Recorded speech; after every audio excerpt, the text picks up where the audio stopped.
Hey guys, so today I want to do a quick little side-by-side comparison here, the iPhone 6 versus the Galaxy Alpha, and I'm gonna go over a little bit of its specs here. This is a pretty fun comparison because the Galaxy Alpha from Samsung here on the right side was like a direct competitor to the iPhone 6.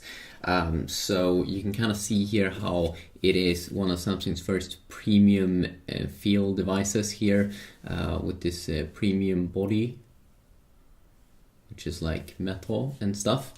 And of course we do have the iPhone, which feels very different compared to the iPhone 5S.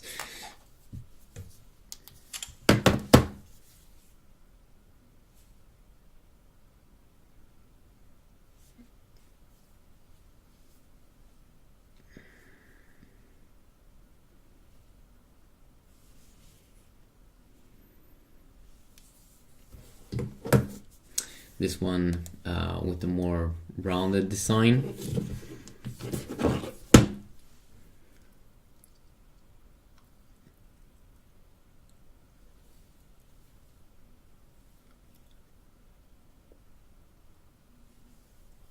This one should also be a little bit thicker from what I see, 6.9mm versus the Galaxy Alpha here, which is according to spec 6.7mm, but I don't really feel that of a big difference there. I do feel though a little bit of a difference in weight. The Galaxy Alpha has 115 grams versus the iPhone here, which is featuring 129 grams.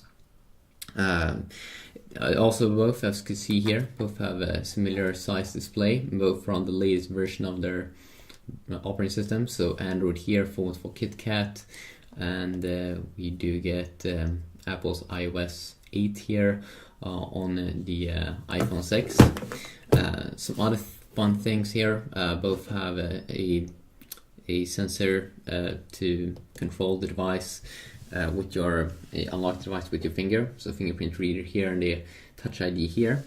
So 4.7-inch display, 750x1334 resolution on the iPhone 6 versus 720p display here on the Galaxy Alpha, very similar.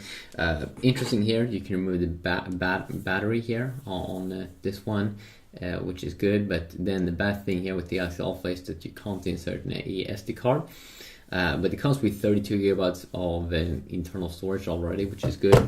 This one here comes with 16 gigabytes, and you can't remove the battery, and it's more expensive. I think it's around 300 more bucks compared to the Galaxy Alpha, at least new. So that's interesting. Also, the Galaxy Alpha here comes with a 12-megapixel camera instead of just an 8-megapixel camera that you do get here on the iPhone. So higher there, which is very nice, more pixels, and of course all these standard modes here that you can explore.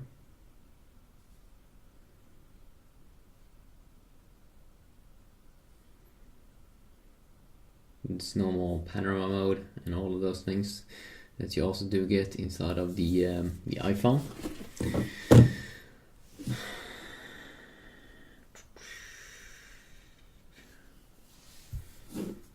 As I said, a 8-megapixel camera here, but the software is definitely nice, even though it's just 8-megapixel, that you can change exposure and things like this, and have HDR mode as well, and a very nice sliding feature here. And a ton of different filters already installed. So that is quite nice. Wait a sec, I'm just going to do one thing here.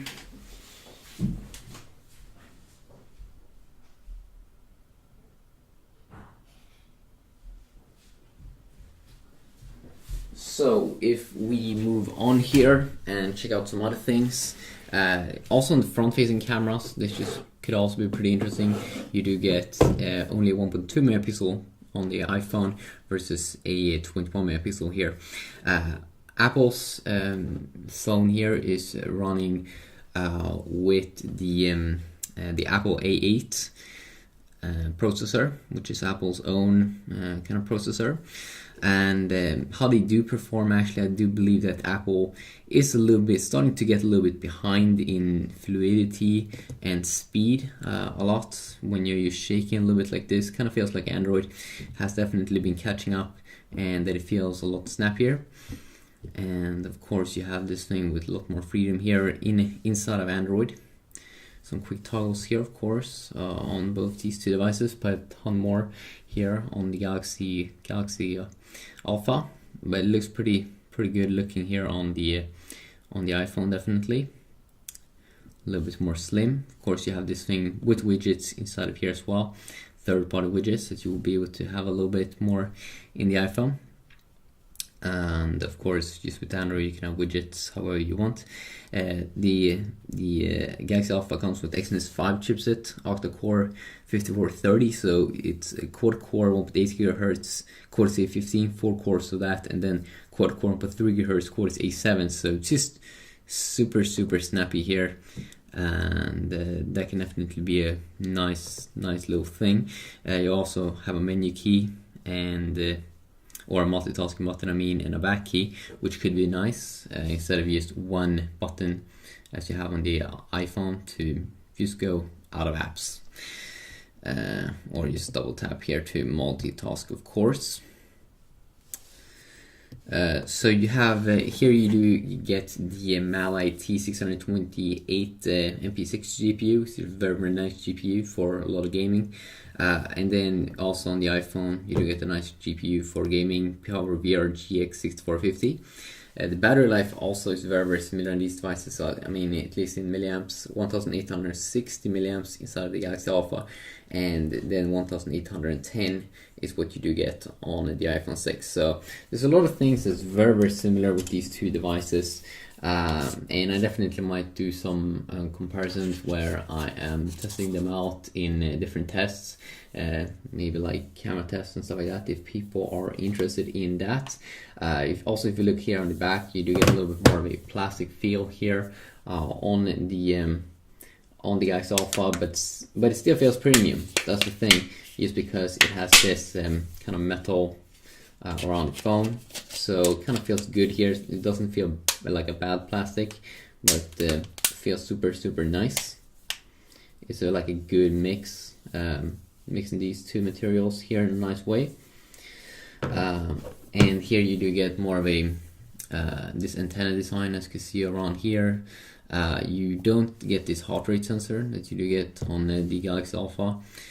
You do get the dual LED flash. Now I think the camera's been improved a little bit since last iPhones.